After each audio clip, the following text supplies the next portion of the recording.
So we'll call the meeting to order at 5:31. Sorry I was late. Any adjustments to the agenda? I just want to add one item under other business.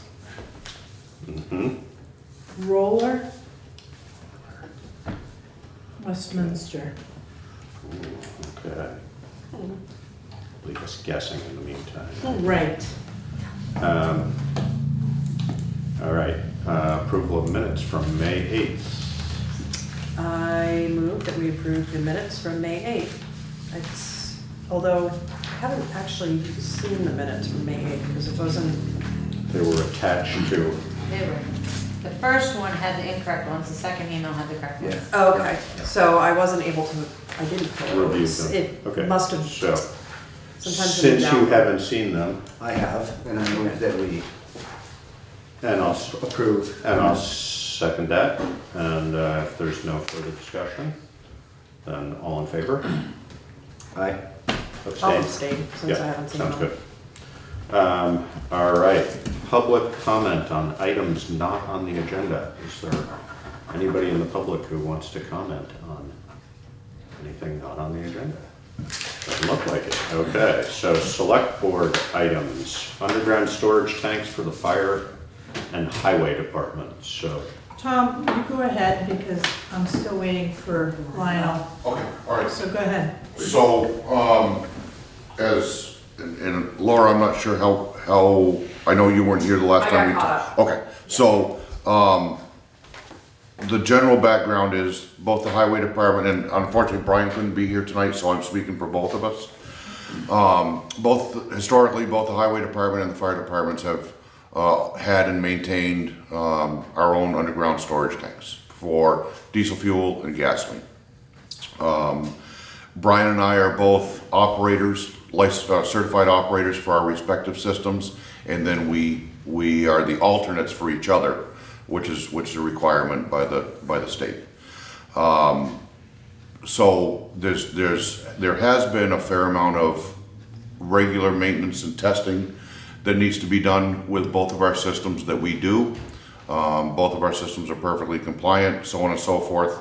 However, several months ago, we found that additional testing and maintenance is forthcoming beginning this September.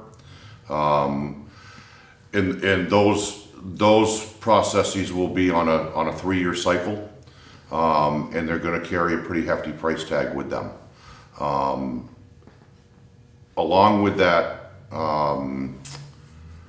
due to the lack of the amount of gasoline that the highway department uses, a while ago they stopped using their underground tank because essentially what would happen is the gasoline would foil before in the tank, so it wasn't usable. So they started using our tanks, which is perfectly fine. We cycle through gasoline enough so that it doesn't go bad in the tank. So with everything combined, over the last several months, and Karen's been kept abreast of everything along the way, Brian and I started to look at alternatives to our existing system. And what we found and what we're recommending and what we're asking for is is permission from you folks to essentially abandon our underground storage tanks and have them removed, which would be a requirement by the state, and transition to establish an account with Sandry, so that we would purchase all of our diesel fuel and gasoline through Sandry. Within that program, the price per gallon rate is reduced. So essentially, at the end of the day, and Karen's seen all the paperwork to support this, we would be spending no more a year than where our budgets are at right now. There are no hidden fees, no hidden this, that, or the other thing with the program. And because we were a little surprised at that, we went back in time and compared a few years ago when gas and diesel prices were exceptionally high at the pump. We compared what those prices looked like to what we were paying now, or at the time, through our own systems. Did all the calculations, and we found that that we would still be perfectly fine. So this isn't something that we would go into and all of a sudden we'd need more money to support this for this, essentially the same number of gallons a year. Everything's gonna be the same. Cost of tank removal? Yeah. Fortunately, we would be able to do all of the physical removal in-house through the highway department. There would be some cost for an engineer that would have to be hired to come in and do all the background and behind the scenes work to satisfy the state requirements. And those costs would be very minimal, to the degree of about $1,500 for both properties. That's for the engineer. That's correct. And then I'm assuming there's a fee for disposal of the tanks themselves? No, once the engineer declassifies everything, Yeah. then the tanks are essentially turned to scrap. All of the in-house work we would do ourselves to get them ready for excavation removal. So there are no hidden costs there. I've talked with an engineer, and confirmed all that, so there's nothing hidden there for us that would be unexpected. And where is the buried tank at the fire department? I'm assuming. Right out, just outside the building. So Right you've on got the asphalt- south end of the you've got building. asphalt Yes, there. the asphalt's gonna be cut and excavated, so, but We could patch that. exactly, and that would just be folded into a different project. Yeah. Yep. Other questions? I don't think so. Is there some kind of savings for getting rid of the tanks so we don't pay as high insurance or something because we don't have anything? Oh, around? we would Yeah. definitely see, through Okay. LCT, yeah, we would definitely see a premium. Right, difference so there, that's yes. something that's all, she has all that. So I have one question, because that land is state property, Yep. so do we have to have them No. grant permission? We're No, good? We're Okay. gonna be fine. All right. You've already checked that? Yeah. Okay.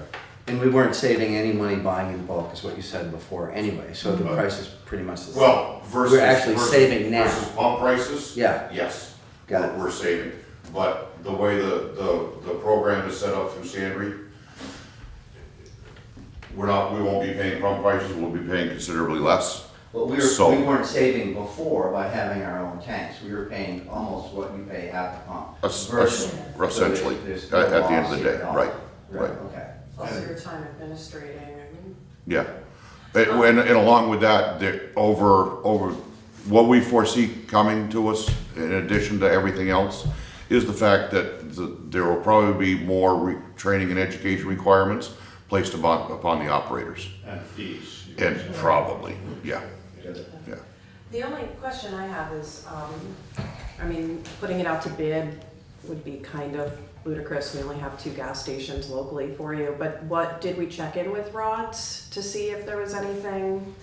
Well, one thing with any independent, we're not gonna be able to do anything. Okay. This isn't, we didn't go to Exit for Sunoco.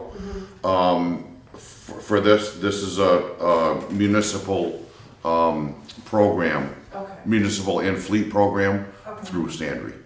The other thing is Russ doesn't have diesel, so. That's true too, Oh, right? I never thought, right. I don't use diesel, so So- I And don't know it's- about it. Which is the vast Yeah. majority. Right. And above and beyond that, I know the question was asked, and rightfully so, and we had looked into it. What if catastrophe strikes and Exit for Sunoco can't supply us gas or diesel? With this program, we can go to any Sandry dealer, and this program is also tied to the WEX system, WEX card system, which is another fleet service. So we can theoretically go anywhere and get fuel. It won't be an issue for us.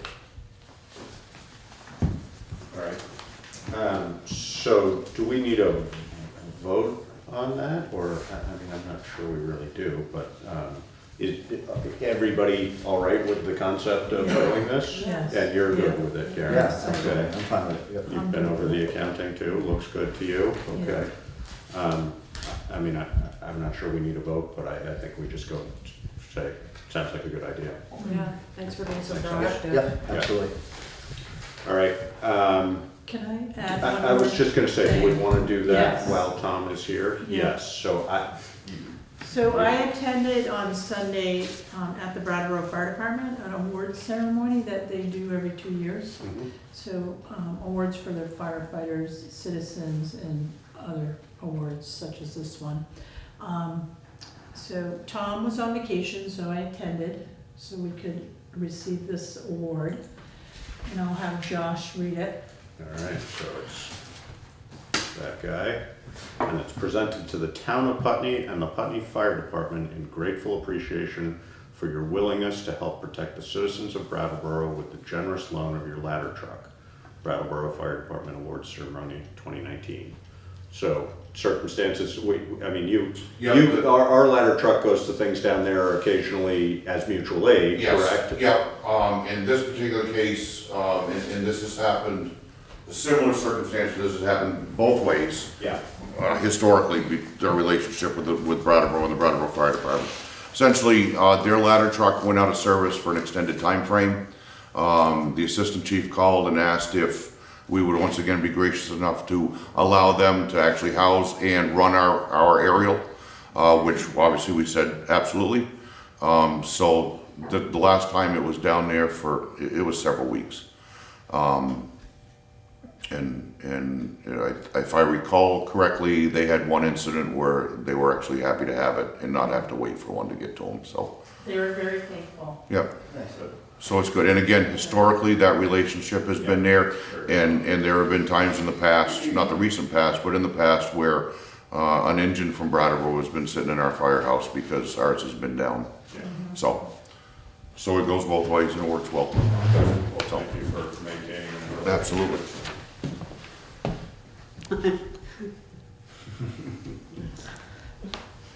Thank you, Tom. All right, and thank you, folks. All right. Have a good night.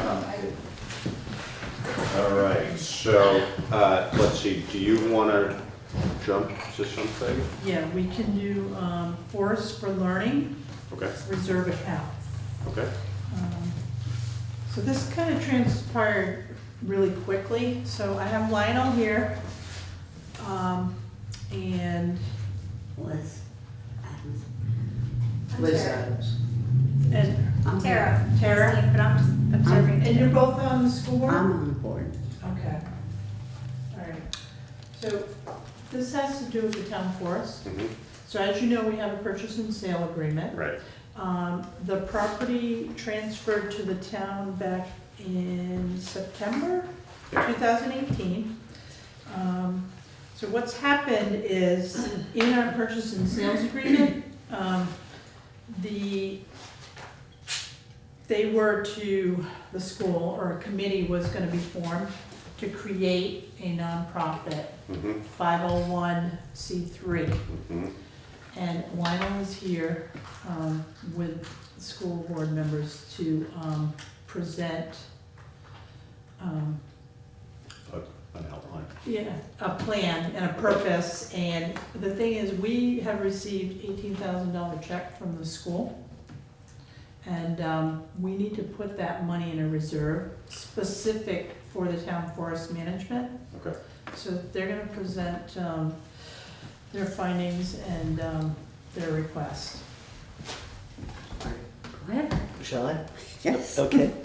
Well, I was working on this whole issue of the dispensation of the school forest with Emily Powell's a couple of years ago, and it was moving forward. And as you know, the school district voted in favor of making the transfer of the property to the town on a temporary basis, with the intention of protecting the property permanently under a conservation easement, and also establishing a 501c3 nonprofit that would continue to manage the forest with an emphasis on ecological learning for PCS students and potentially other students as well from other schools. So the property, as Karen said, officially changed hands in September of 2018, and with the dissolution of the existing Putney School Board coming up. I guess it's July 1st. July 1st. There was some concern that there wouldn't be funds available for these acts to happen, for the transfer to take place, and for the 501c3 to be created. There are costs involved, both legal fees as well as bringing on an accountant to deal with the financial aspects of the 501c3. And there are ongoing management needs related to the forest, some of which are fairly urgent, such as the presence of a non-native invasive plant called wild parsley, which is phytodermatitis, causes blisters in the presence of sunlight, and obviously that's very bad for kids, young kids. So we know we've got it out there. So I went to the school board. We had a great discussion, and the outcome of that was that they officially appointed me as the chair of the school forest committee. So I am in effect the voice of this effort, and I've agreed to take this on and see it through as per the PSA, which makes specific reference to the Putney Central School Forest Mission Statement, which says that the Putney Central School Forest is a dedicated educational and ecological resource for children attending the Putney Central School and other educational institutions. It's an ideal site for an outdoor classroom and a real-life laboratory to explore forest ecology, stewardship, and sustainability of life systems. And so I had a conversation with Bob Fisher, who was the most recent attorney that was involved in all of this. He actually helped to complete the transfer of the property from the school to the town, and began the process with Emily Pals of exploring bylaws language and 501c3 initiation. And he told me that that there'll be several things needed in order to complete the process. We'll need to become an entity with the Secretary of State. We'll need to finalize the bylaws, and we'll need to file with the federal government for 501c3 status. That last piece can take a little while. But if we go with the transfer date of September 18th, September of 2018, then there's 14 months between now and September of 2020. And that should be adequate to complete the process. So the school board voted to bring $18,000 of funding to this initiative. And as I said, there was some urgency as far as the dissolution of the school board. And so the town became the logical place to put that money. And in talking with Karen, she indicated that this is not unprecedented. I guess there's a Whitney fund related to the library, so it's sort of a known way of handling this. And so I think what we're doing is we're requesting that you accept these funds, and we'll disperse the funds as needed strictly for these purposes, for the purposes of management, short-term management, and the creation of the 501c3, and possibly things related to the conservation easement if we get that far. But that might come after the 501c3, depending on what makes the most sense logistically. So that presumably would just be a reserve fund of sorts? It And would then be. we would, I mean, you said you do dispersing, but we'd actually do disbursements, you would That's right. request and we Request. would That's disperse. correct. Yeah, I would okay. request. Yeah, So we'd have a revenue for that, Forest for Learning is the name, yeah, and then we'd have an expenditure line. It would be specific to that group, for the purpose, you know, setting up the 501(c)(3) and the management. Who, now you say we, but who is we? So the committee at this point is myself. I'm a parent of 2 kids at the school, and also professionally, I'm the director of natural resources for Sullivan County, New Hampshire, and I have a background in land management and land conservation, so I can handle this work. And Emily Powles has agreed to be on the committee, as has Ann Carey, the chair of the Conservation Commission, and 2 teachers from the school, Lynn Borofsky and Josh Fields. And Josh has another vested interest in the property because he's actively trying to establish a new 5K race for the purposes of raising funds for winter activities for the kids. So what, the White Whitney Fund, the way it works, for those that are new, Yep. so they have a CD that makes money, and then they disperse money to the community based on their mission statement. And then they request a check from us, because it's in the general fund. It goes on the warrant, and the select board will sign off on that disbursement. And that's kind of how that works. So with a set amount, when that $18,000 is used up, unless it's replenished by donations or, you know, however, then that'll stay operational. But we would need from the group, you know, the purpose of your committee and, you know, what that money is gonna be used for. And it may be long-term, you know, if this grows, but you should establish some rules and guidelines on how to use that money. I have a question. Because we kind of you as a select board oversee that reserve account, but basically they're in charge of how trust they, them to, how Yeah. you spend it and how you use it is up to the committee. Does the town own the land? we own the land, yes. Okay.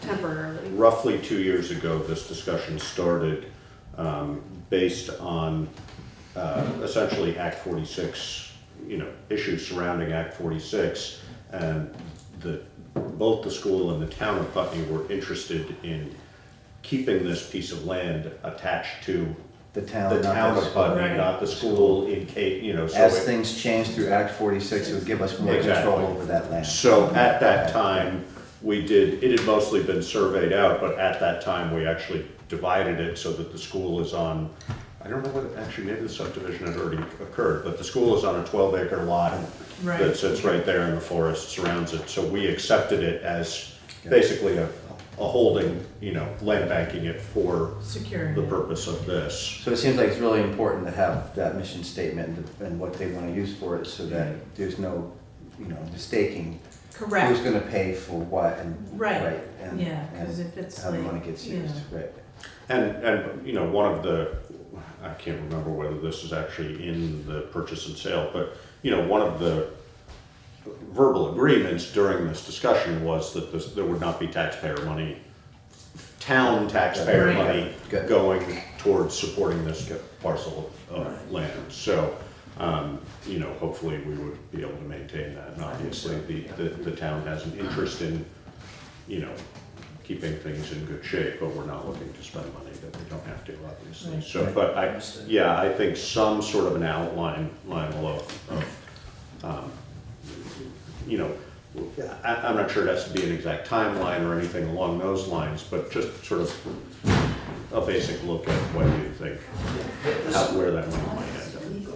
The school board actually, when they voted to transfer the funds, the language of the vote is quite explicit in terms of what the uses are What the for. uses are. And so that, I think we can So we recycle that should, yeah, language. already have that, Right. yeah. Yep.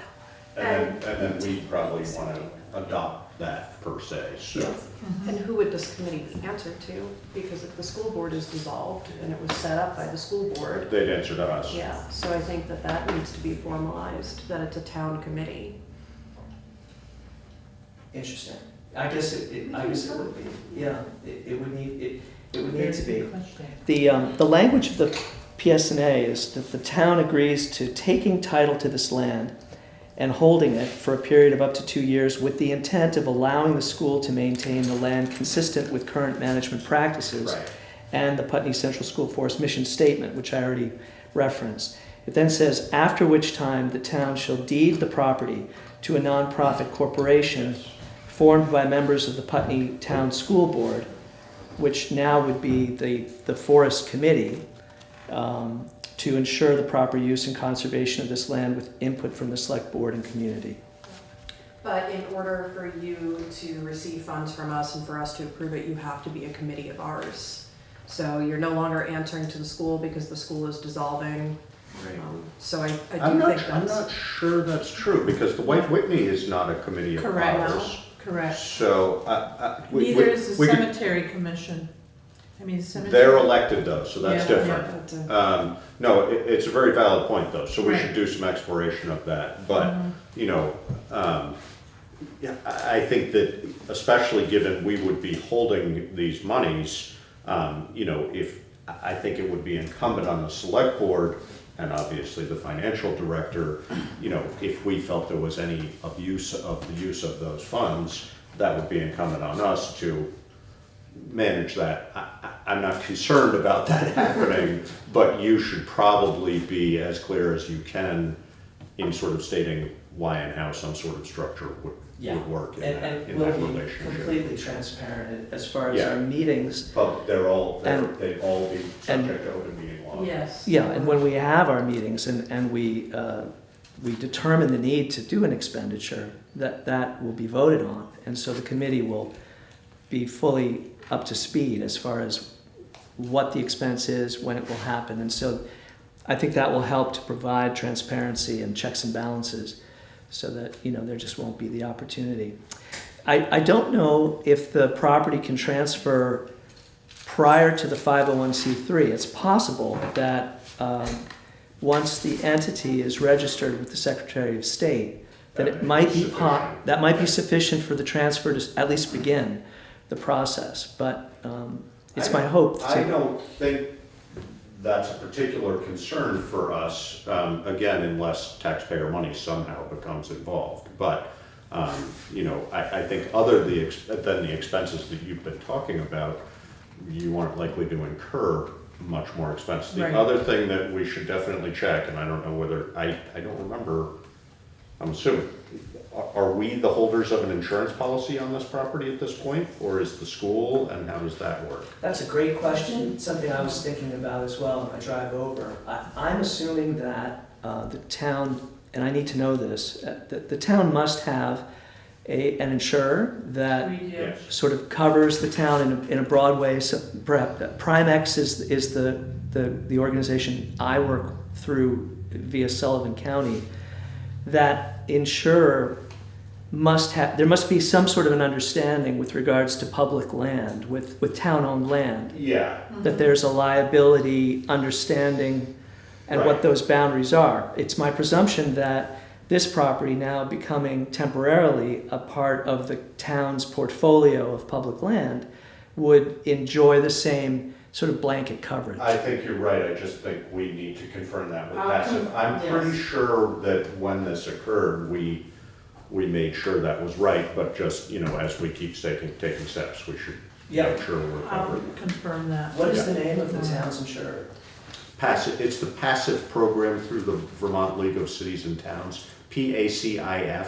PACIF. I see. So it's actually a municipal organization. Yes. Or quasi-municipal, I'm not sure exactly how it functions in that, but how the passive functions, whether that's technically municipal or not, I'm not sure. But, Well, but it's through the Vermont League of Cities and Towns, so if you had questions, you could call them easily and they'd be able to answer those questions. I will, because I do need to get some clarity, especially if we are doing this 5K race on the property. Yeah, I just need to understand what the boundaries are, what the understanding, make sure everybody's on the same page yeah, with regards to public events. yeah.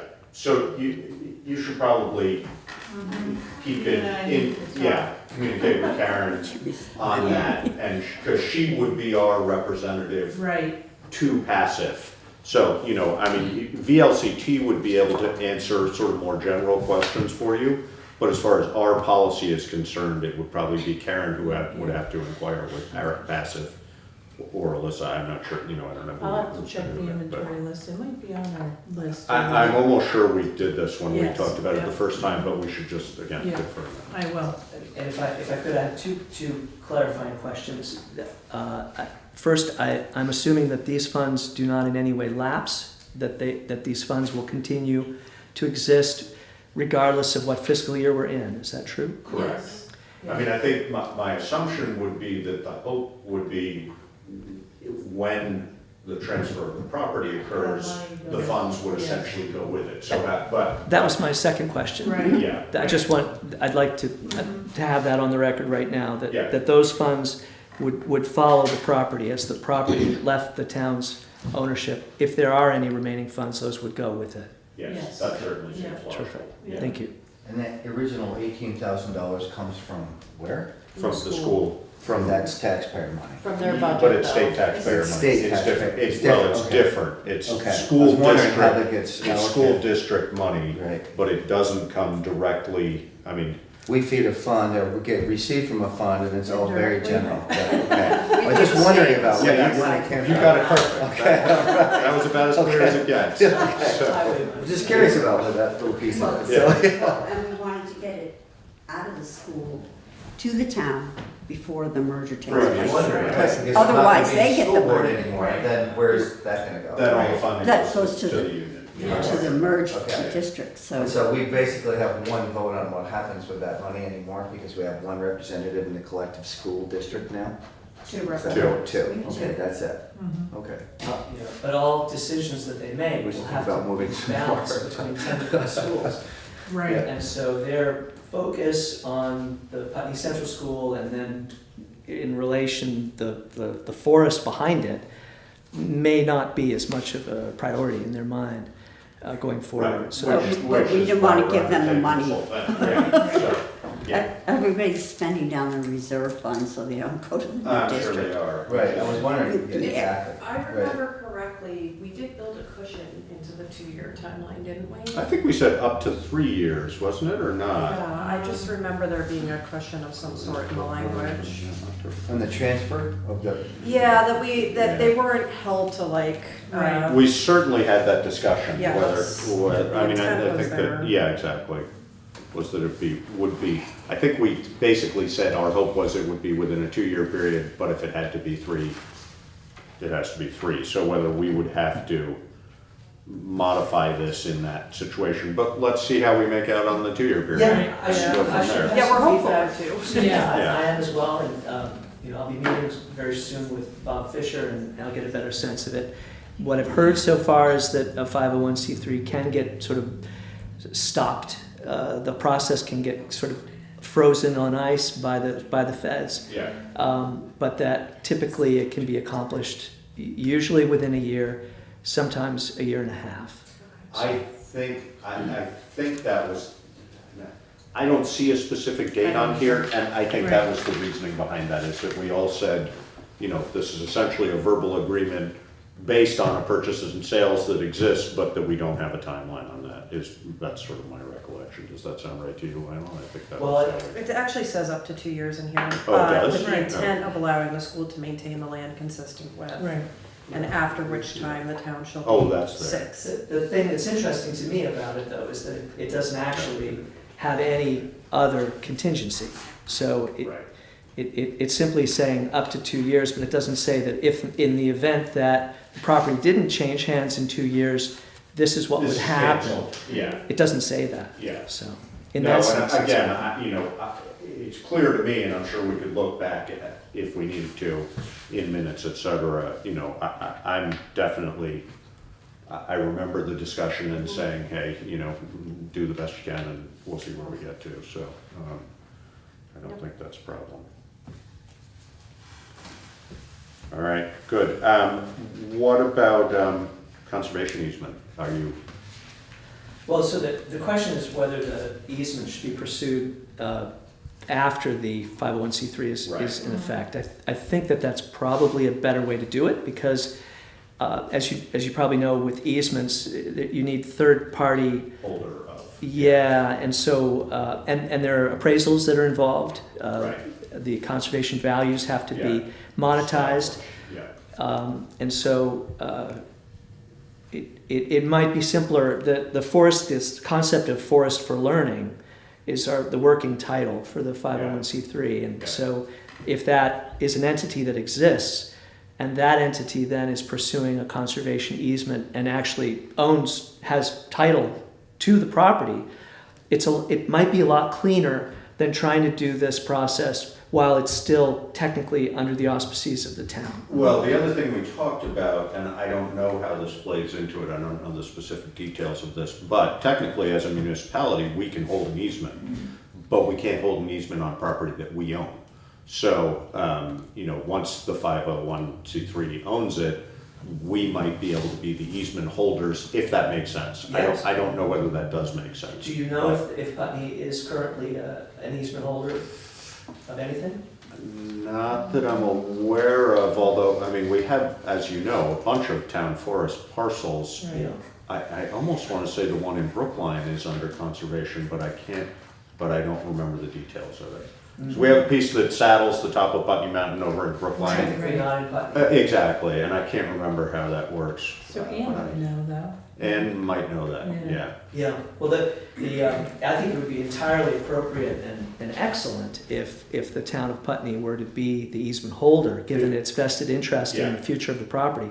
But there are obligations related to being an Yes. easement holder in perpetuity. Stewardship, right, Yeah, so, and in the event of violations, there's a monetary piece as well. And Right. so these are things that the select board will need to consider later. and I would think otherwise BLT would probably be the logical holders, but. You have to have two though.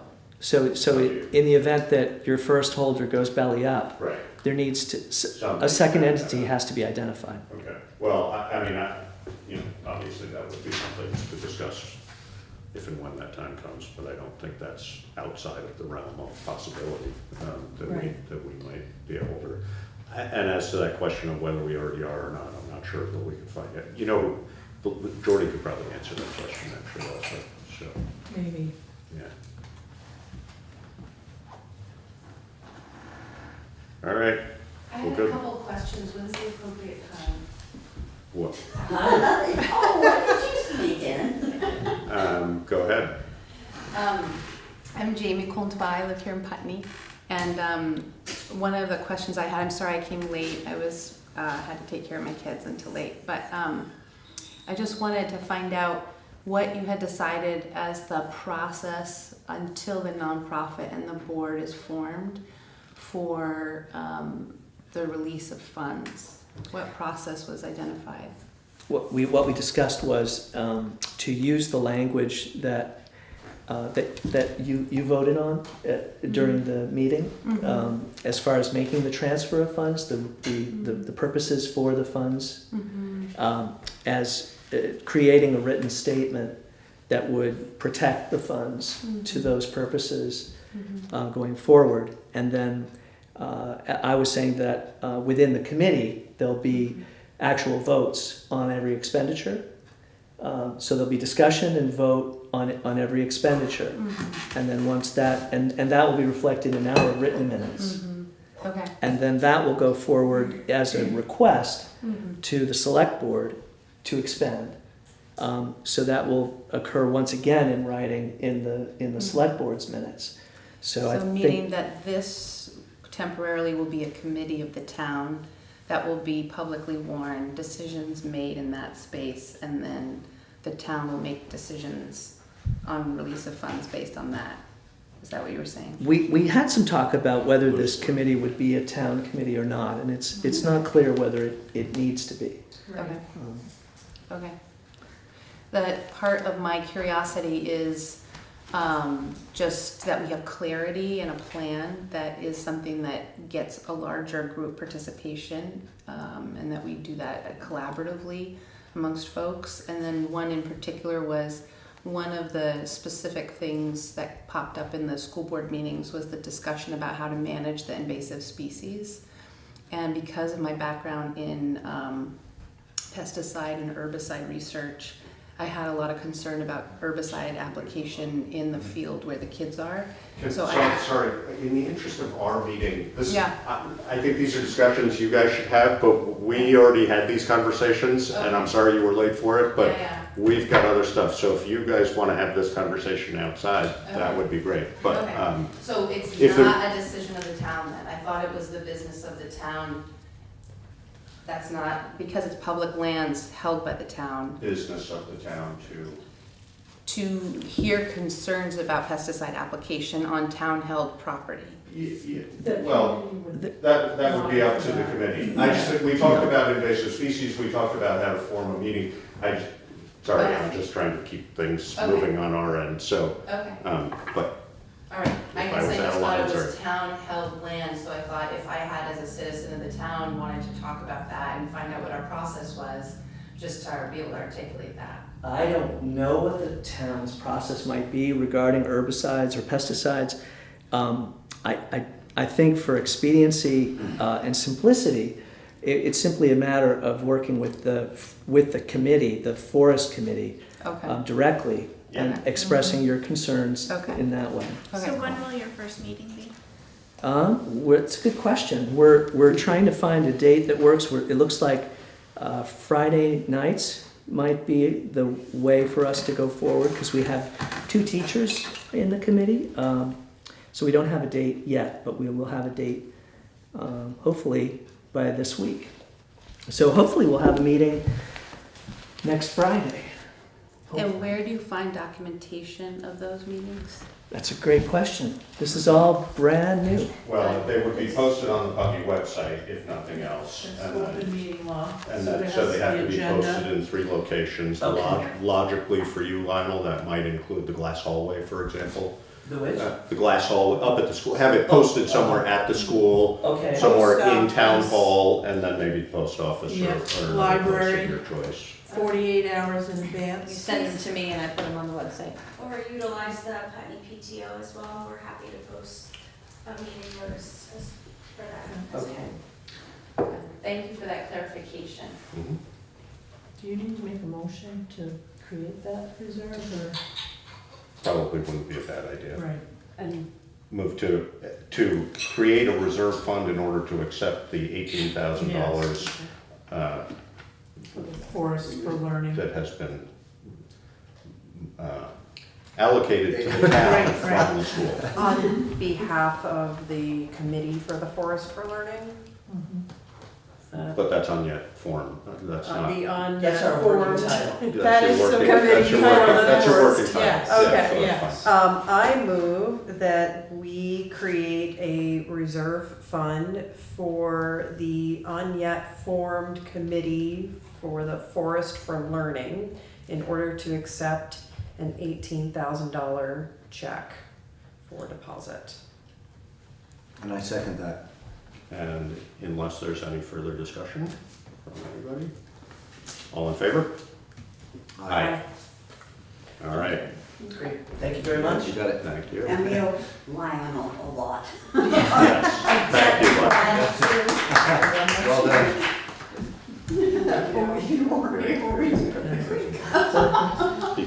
He's a pro. Yeah. All right. It's like I understood everything. Good, thank you. Okay, so, next, the Vermont Community Development Program grant closeout. Okay, Thank you all. Yeah, Thank have a you. good night.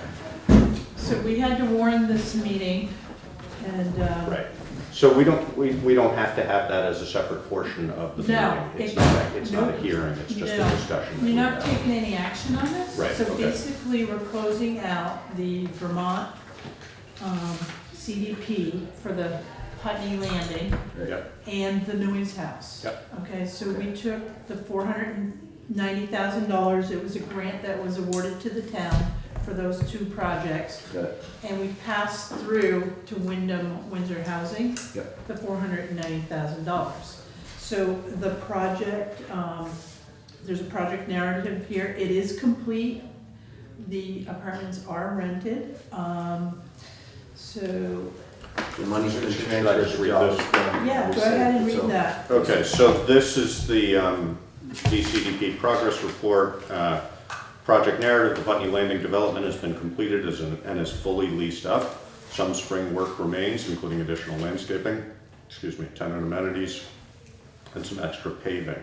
Putney Landing development is made up of the following sites: Putney Landing, 18 apartments; Noyes House, 7 apartments. The beneficiaries listed in the report cover multiple categories. Of the 25 total beneficiaries, some fall under multiple criteria. For instance, a female head of household over 62. The project was completed on schedule and on budget, and there was a delay in executing the grant agreement with VCDP due to an access issue with V-Trans. After an appraisal determined the value of the access and payment of that amount, $25,000 less the $6,500 for the appraisal, V-Trans granted the permit.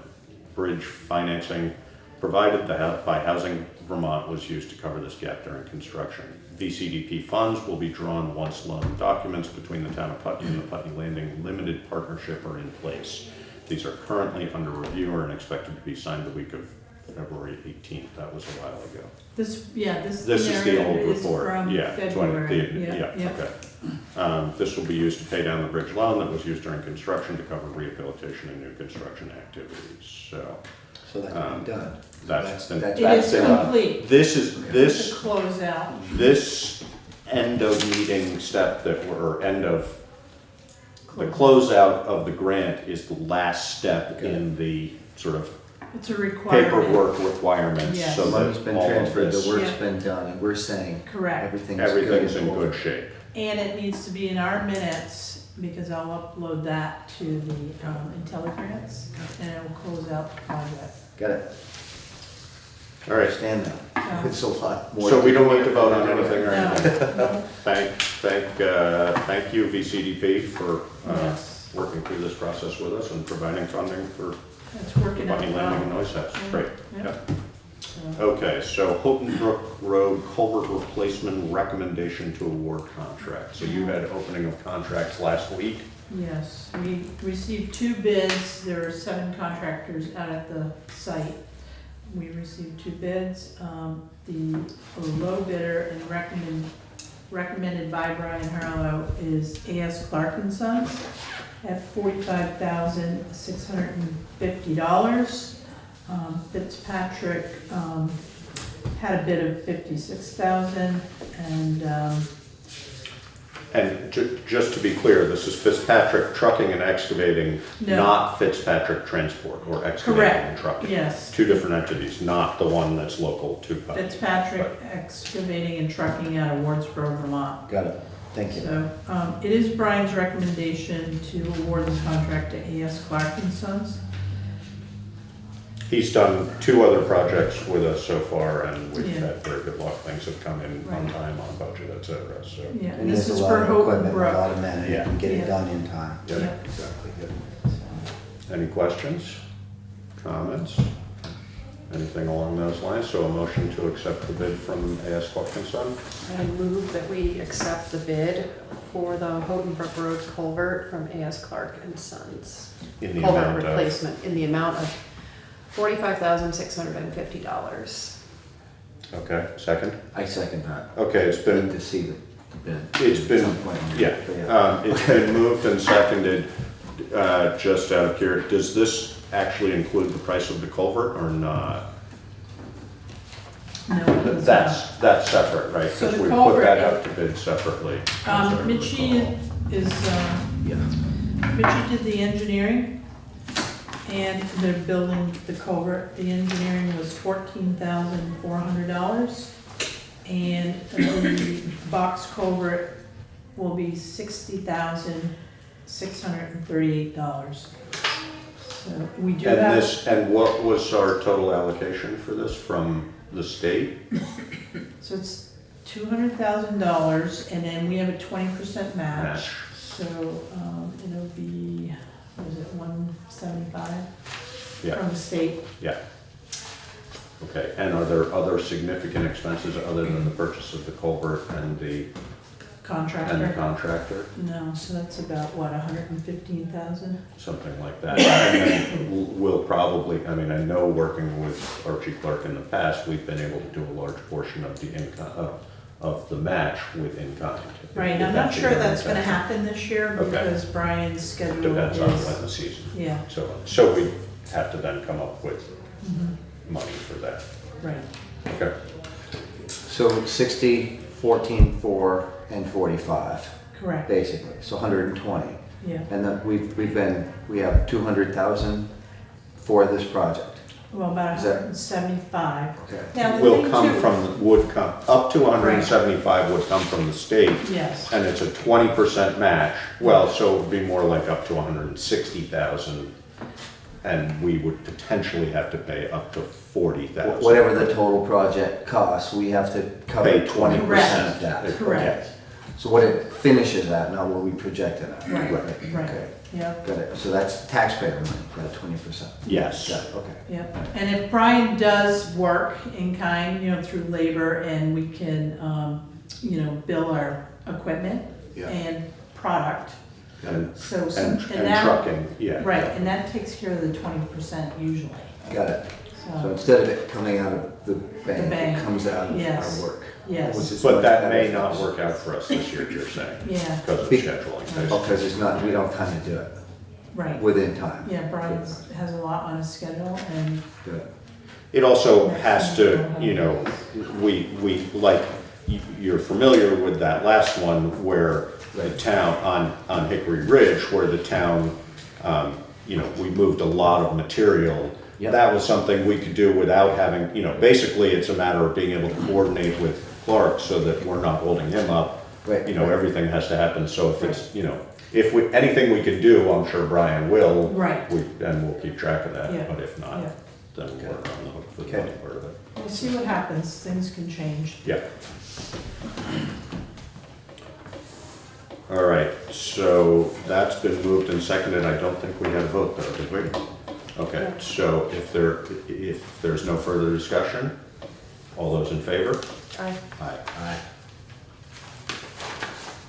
All right, so that's everything on that list. Town managers report?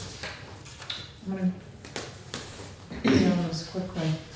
Paving bids are due May 29th at 3 PM for Westminster Road. Library staining project went out to bid. We had one contractor at the first meeting, so it's gonna go out again. Oh, Who was there, Mommy? Yeah, Mominy. Oh, yeah. yeah. So we've rescheduled the pre-bid meeting on May 30th at 9:30 at the library. And did Mo submit a bid based on being present at that or not? No, he actually gave us an estimate Oh. back in March, Oh, okay, so it's not officially a a bid. bid, Right. okay. And we're not required to go back out to bid on that if we only get one bidder. Right, I mean, it's nice to, right, but, technically we didn't get a bid. That's why what I'm you're saying. going Oh, I back see out. what you're saying. Right, right, right. Yeah, Yeah, got it. so I'm gonna do this exercise one more time. okay, We're gonna solicit via letter. yeah, from Yes, some and it'll go back in the organizations. paper, and, if he's the only one that shows up again, then it could be people are booked at this point because of the weather, they're backlogged, so they may not have time. I know some small timers who were telling me Right. that a month ago, they were booked till the end of Yeah. September right Yes. now. And I was Yeah. like, well, you're supposed to do my deck. I fixed Right. your truck. Next year. So we're trying to do our due diligence on this. Proposals will be due June 12th, and hopefully award the contract by June 19th. Yeah. So this is gonna be work done in the next fiscal year, starting July 1st. So we have time. Phase 1 environmental site assessment is in draft format from Miles Waite for the gravel pit.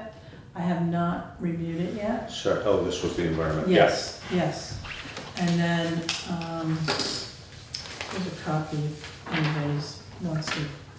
So he's already done his site visit, et cetera? Yes, yep. Okay. So And, that's, and did he indicate anything he was surprised? You said you haven't reviewed it yet, but, in his email, he didn't find anything. Okay, So good. I'll go through that Yeah. and see what else he requires. It's a whole lot of paper for nothing. It's a draft. Well, we had to do it per the purchase and sale. So that has been completed. lots of Ts and Is. Yep. So grievances were held on May 21st.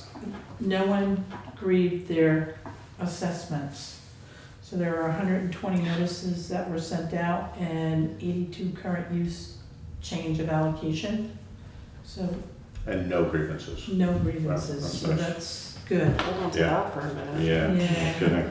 Um, That, actually, since you say that, that's, thank you to the listers for creating an environment. Yes. And not that we can rest assured that we're not, that we aren't gonna have grievances Right. ongoing, but it's great that things are going well in there, and that would indicate that to me.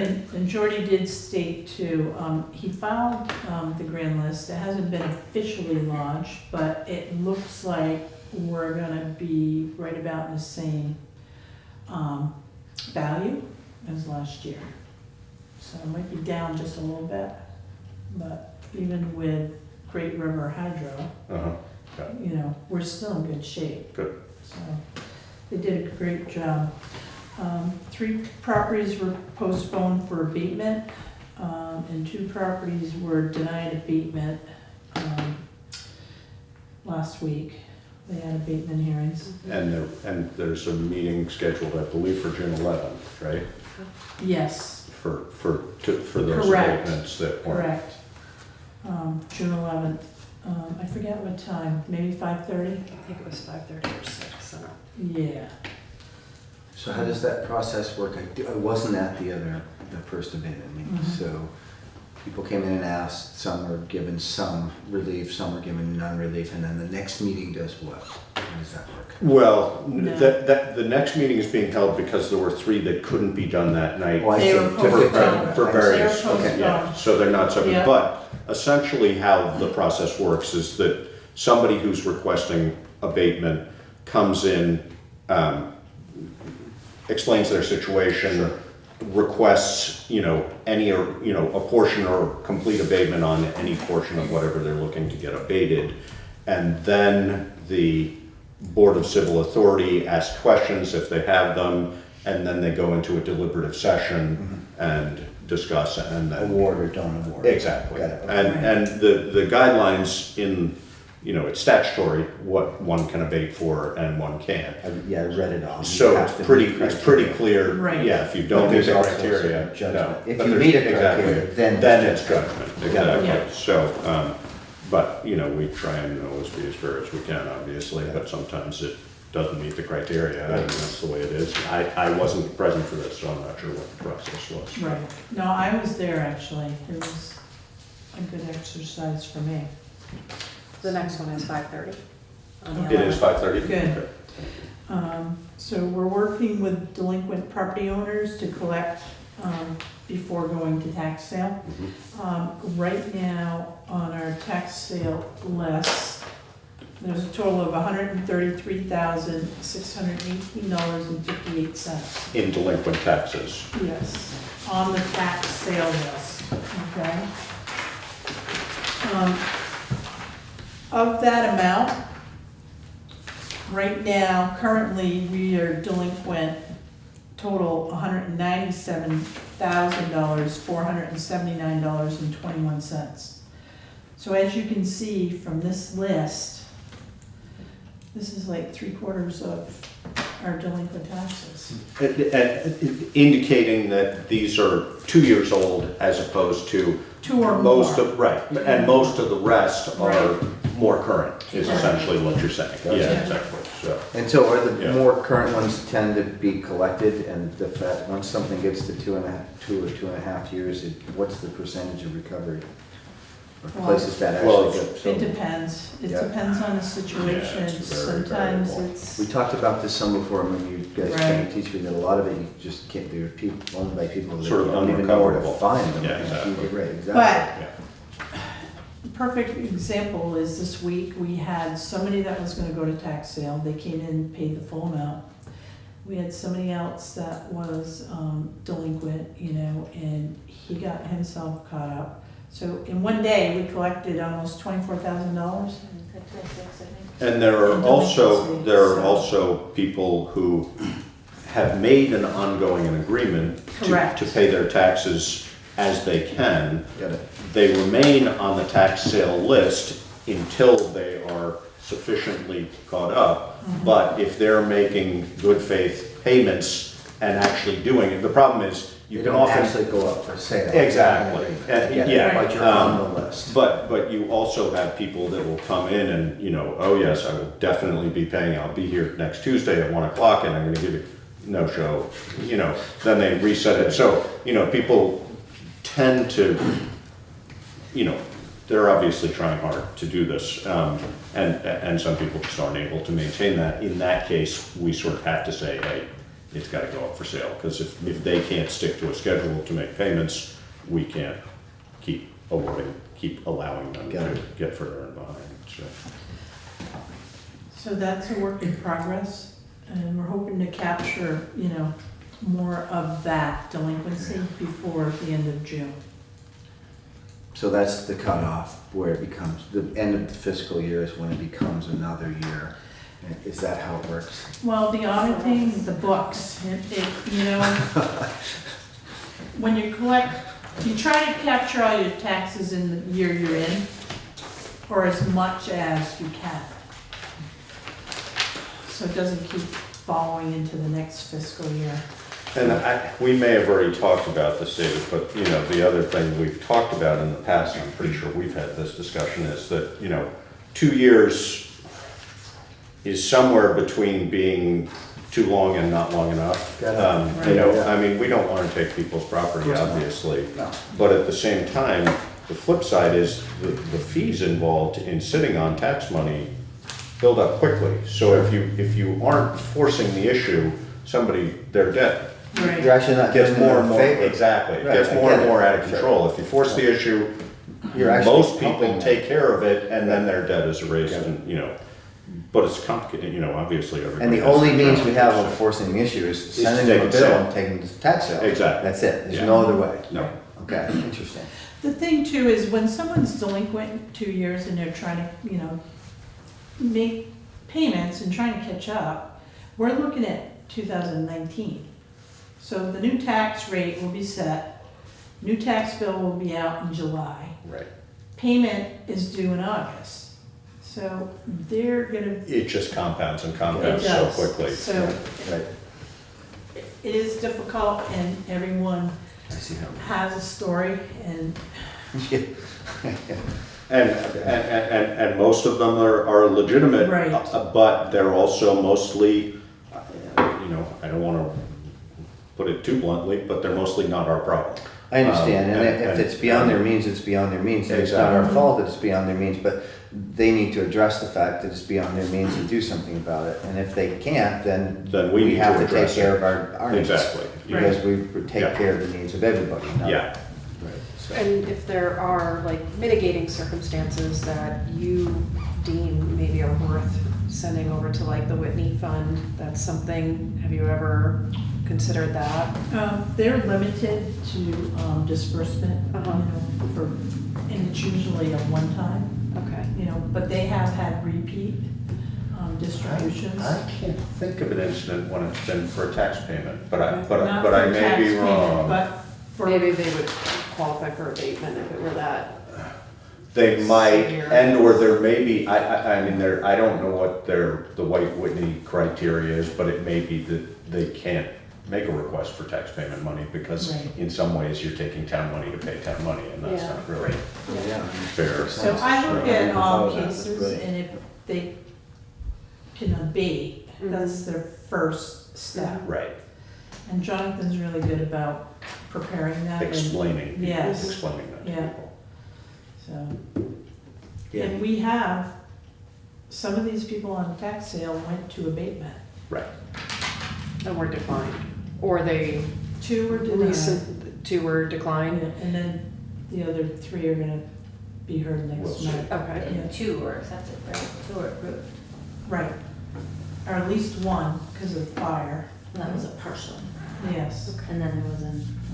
yeah, and the abatements are, have you been part of Yes. abatements? Yeah. I mean, they're really complicated, you know, I mean, it's Yeah. like, everybody wants to try and do the best thing, but, you know, sometimes it works and sometimes it doesn't, and sometimes, you know, your heart's pouring out to somebody, but it's like, sorry, that's not our Right, purview. where are the We can't- we boundaries? just do Parameters. that. Clear So- boundaries, that's what the Yeah. statute Right. says. I got Exactly. those Yeah. 7 pages. And that's, Like, wow. it's Yeah, tricky, there it is. those are heart-wrenching I meetings. really appreciate Yeah. that statute though, because it takes some of it off of us. Absolutely, yeah, no, and, you know, you sort of feel heartless in doing that, but at the same time, it's like, sorry, it just doesn't fit into the allowance, statutory allowance. Yeah, So- well, I like that, reading the statutes too, you know, and talking to John about it. You know, whether it's someone's first home or second home, or, you know, what are the circumstances? Right, that you didn't pay your exactly. bills, and, you Yeah. know, where you're working, and, well, you know, whose responsibility is that? You Right. know, I mean, I Yeah. hate to be, Right. sound like the Grinch, but It's no reality, one's though. ever paid my Yeah. taxes with me, Yeah, you know, so. yeah, no, it's just what it is. So, So okay, next, you got more? I have 2 more items. Zoning update, State of Vermont contacted me on Friday, so this is for the junkyard program. Mhm. This environmentalist from the state of Vermont checked out 3 properties on South Pine Bank Road.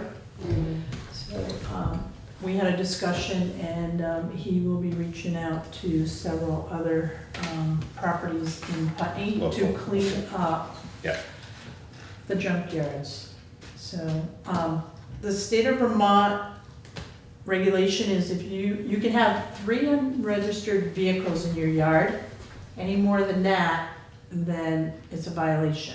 Is that true for just a homeowner, or is that true for a business too? True It's for- different. It's Okay. different. It depends on the business. Okay. There are certain exemptions, and the state of Vermont is really good about determining what they are. Got it. Well, and I think one of the, how did you word that? You said you can have up to 3 unregistered vehicles? Yes. Yeah, so, you know, part of the tricky part of this, I mean, for businesses, yourself being a good example, Yep. you can have a bunch of vehicles there as long as you're working on them. Right, right. But There's a time limit. though. Exactly, There must be. technically there is. The problem, and this is the same problem we talked about with other, you know, enforcement.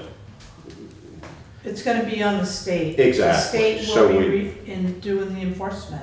And, you know, and I'm glad for this. I have the cleanest yard in the Yep. county. I mean, cars sit in my yard 24 hours, you know, Yeah. most times, and 48, probably not much more than Sometimes, 48. yeah.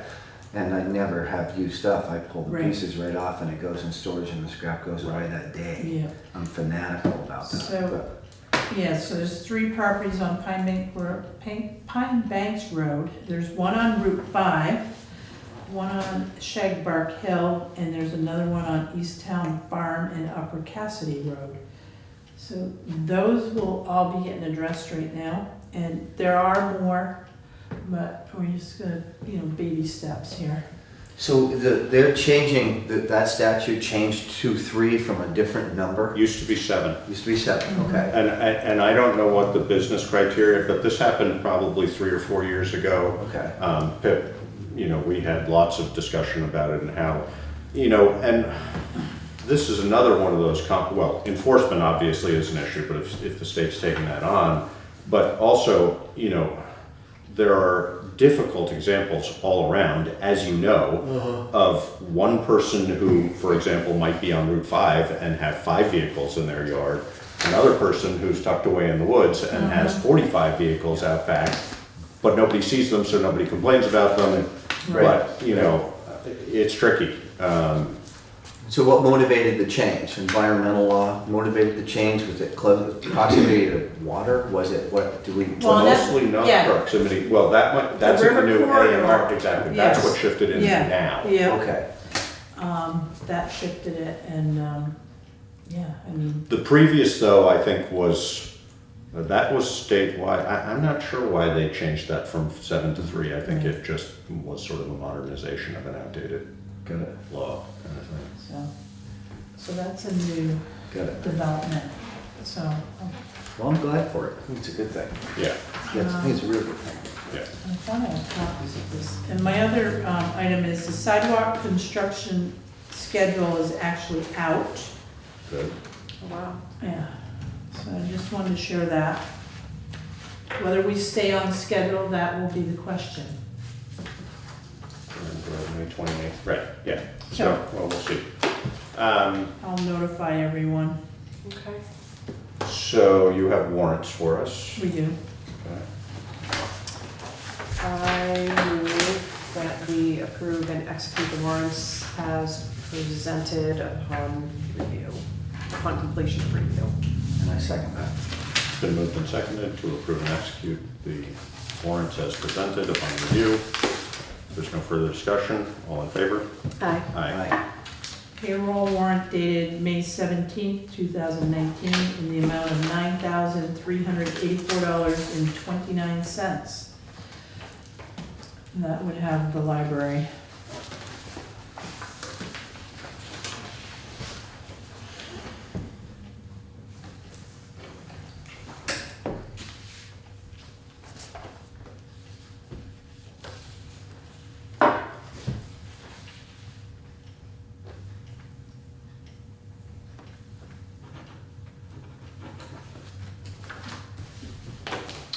Payroll warrant dated May 21st, 2019, in the amount of $6,581.42. Without the library.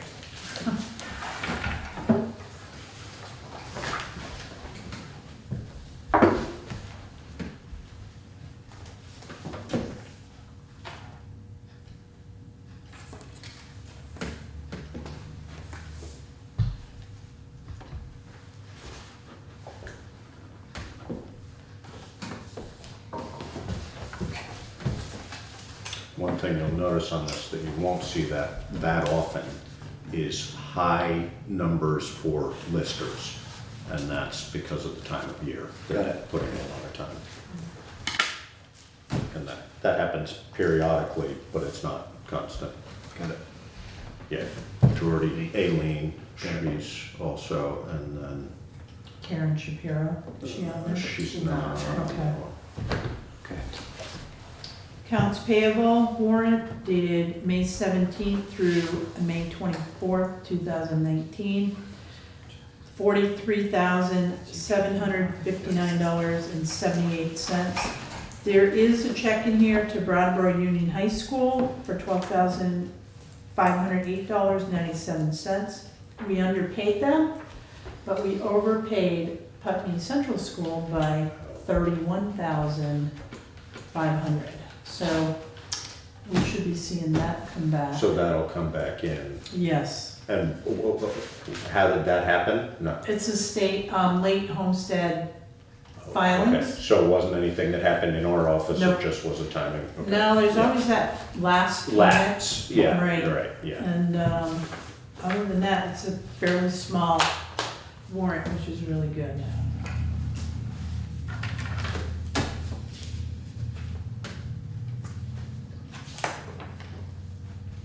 So the listers sent out property assessments? Is that what they just got done? And when did they go out? I haven't gotten one. Change in assessment, if you didn't have a change, you wouldn't have Okay, gotten all one. right, good. Right. Or you either, Something it's triggered either, it. Yeah, There's either a change or you're in the current use program. Those are the Correct. two. Not in current use, so I must have not gotten a change. No. Gotta get it. right, so you didn't have any additions, no zoning What's that? changes to your property. Question I have. What's Vermont Humanities Council? Do we have the invoices? It's right there. Oh, right underneath here. Sorry, didn't Is work. that, is it the library? That It would might make be the sense. library. Like a Probably library loaner thing. system There you or go. I something. think it's like a movie, rights or something, they show a movie or something. Yeah. Oh, yeah.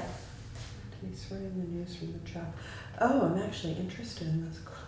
So what was it labeled? It's a speaker is coming out to Oh. talk about sorting the news from the chaff, It's right there, from the, this one. yeah, how to Good luck- spot good luck with fake that. news. How many times has he come to the library? Yeah. Maybe just you, right?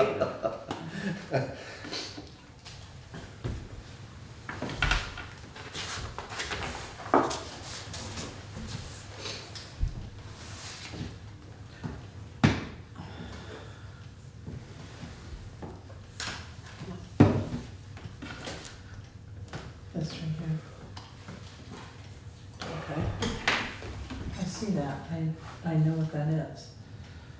I copied it from you. Northeast Delta Dental,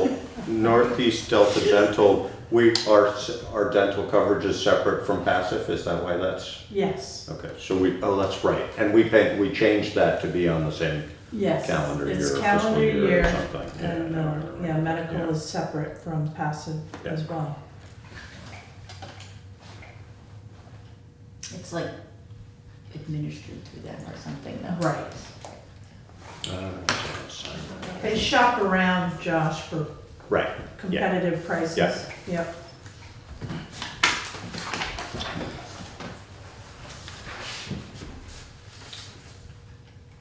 Oh, where's my notes on that?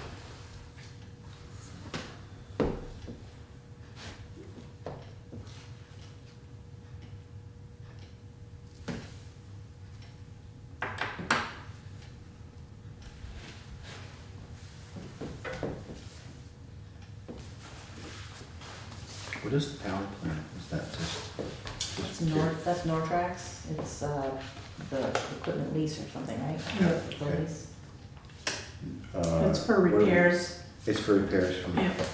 Well, that's the That's pretty good. actual, That's the payment on that's probably the payment on the excavator, isn't it? yeah, it's the one No, that's that, $18,000 is the payment for the excavator. So this isn't a monthly portion of that? So this is No. $1,000 payment for. No, that's just like a charge card that Okay. Brian has an account, and if he needs parts or, I see. you know, Okay. repair. Yep, Yeah, it goes on that account.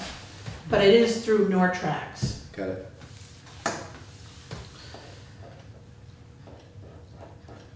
So we, Twin State, just truck repair, that kind of thing? Yeah, the invoice. Those are Yeah. often, they do a lot of their in-house, their stuff. I was wondering, yeah, Tri-State is often fire department related. got it. Yes. I don't know, but that's more often than not, that's where that's going.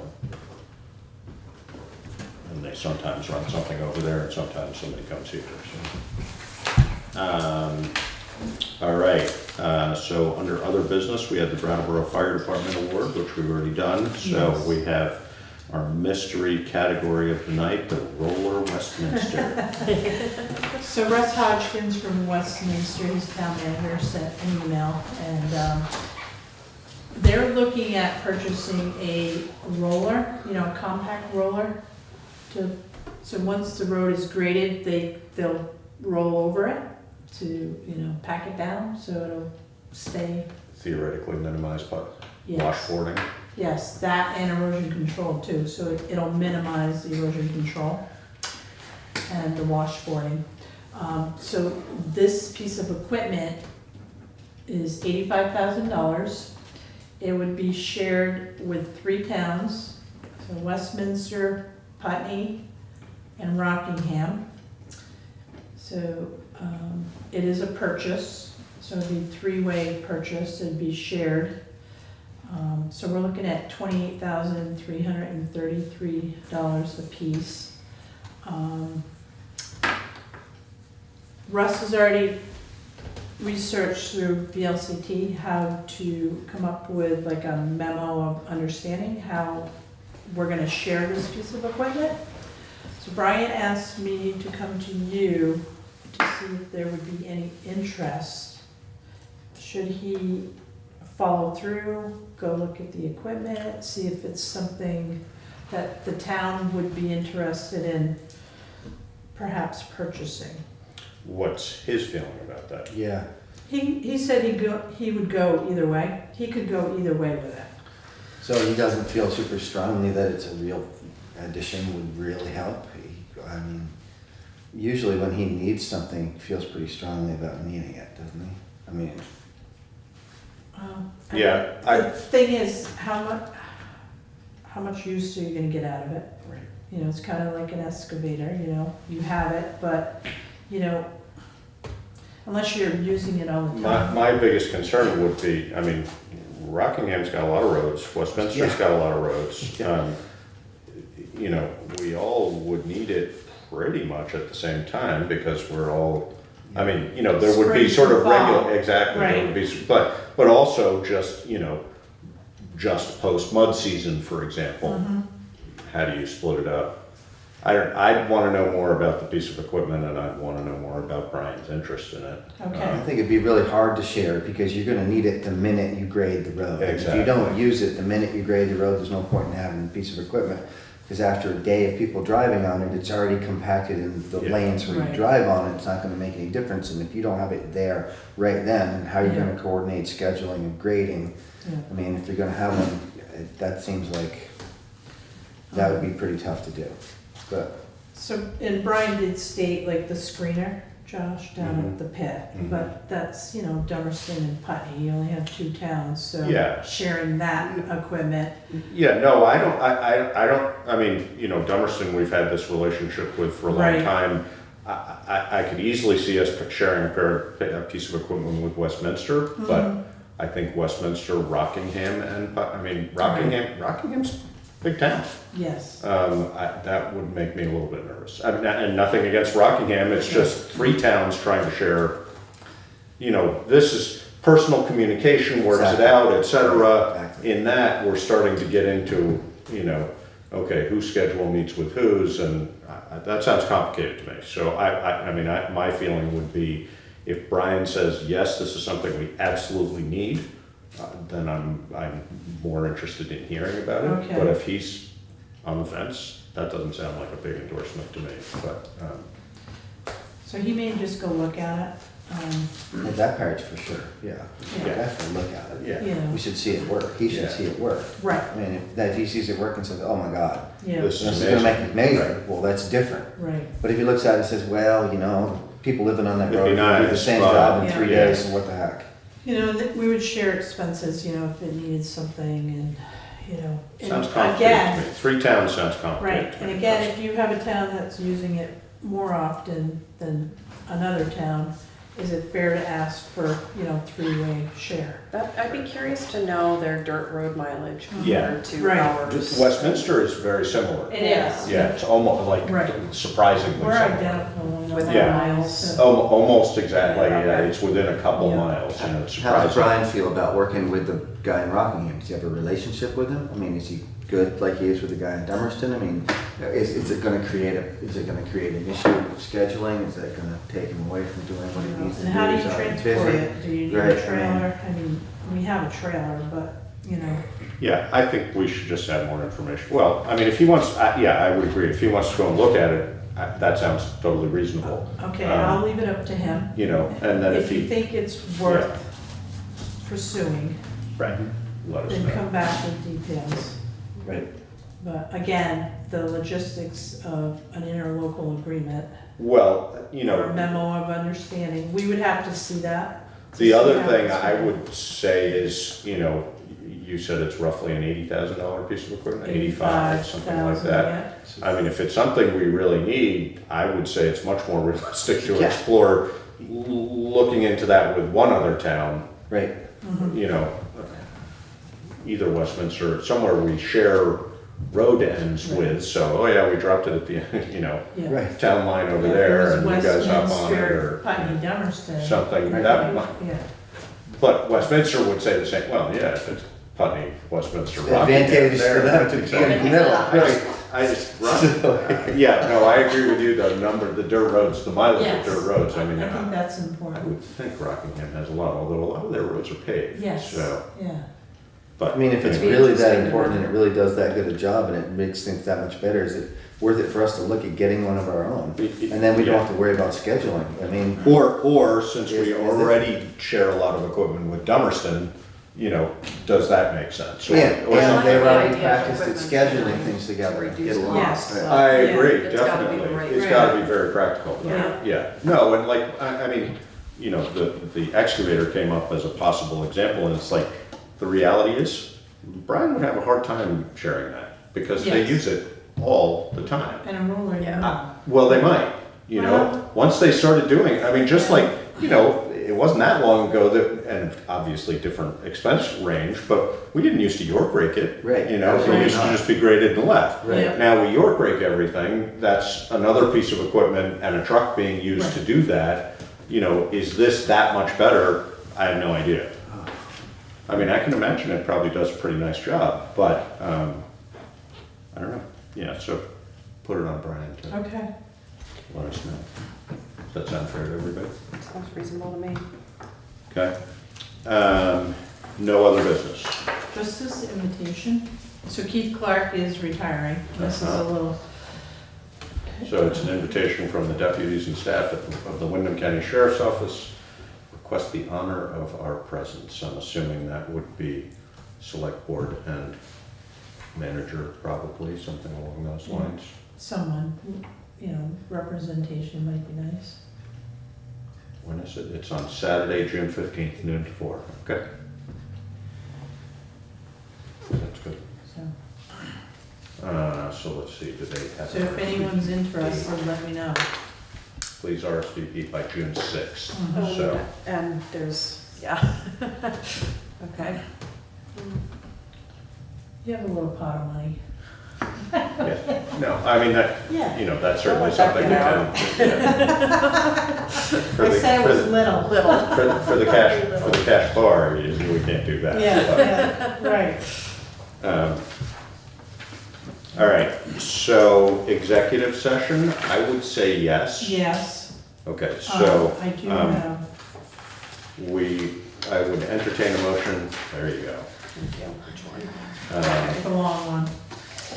I move that we enter executive session under Title I VSA 13A1E after making a specific finding that premature general public knowledge would clearly place the public body or a person involved at a substantial disadvantage to discuss pending or probable civil litigation or prosecution to which the public body is or may be a party. All right, second, Seconded. Yep.